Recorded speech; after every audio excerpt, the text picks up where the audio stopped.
Now, as the dust starts to settle after the European elections, the outgoing MEPs will be starting to think about their futures. One of them is Nikki Sinclaire, formerly of UKIP, who stood this time for the We Demand a Referendum Now party. She joins me now. Good evening, Nikki. Good evening.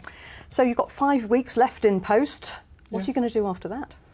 I think it's too early to say yet. I've been working 20 years trying to force the issue on the European Union in a referendum.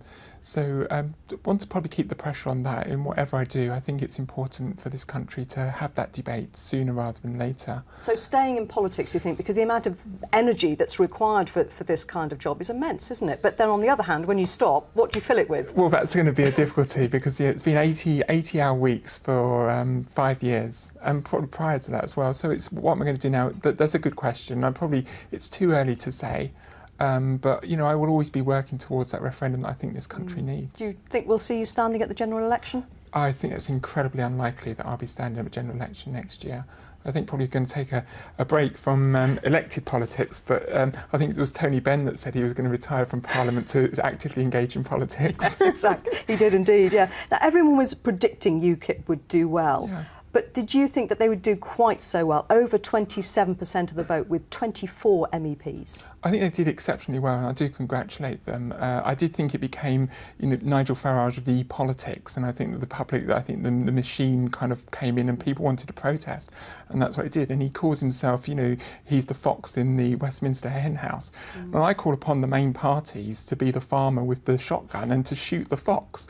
And by doing that, sounds pretty drastic. Well, they need. What I mean by that is actually not shoot Nigel Farage. What I mean is to shoot the issue. They need to call this in and out referendum. And I think, you know, if they moan about Farage is only representing what the frustration of the British people. And I think that's what the vote for UKIP was. And the main parties have been ignoring that for far too long.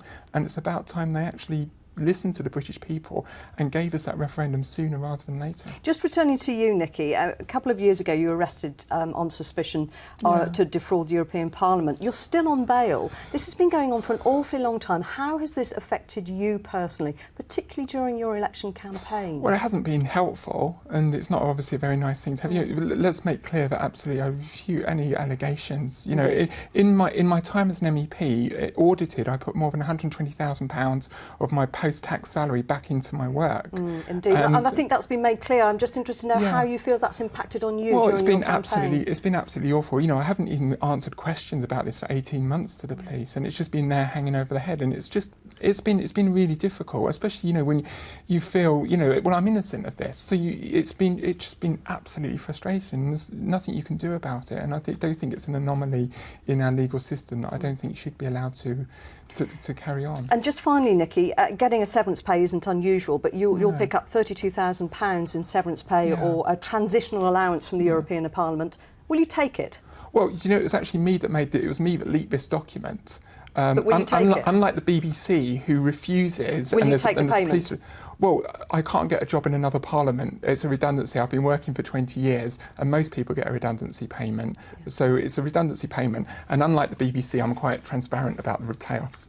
Nikki Sinclaire, thank you. Thank you.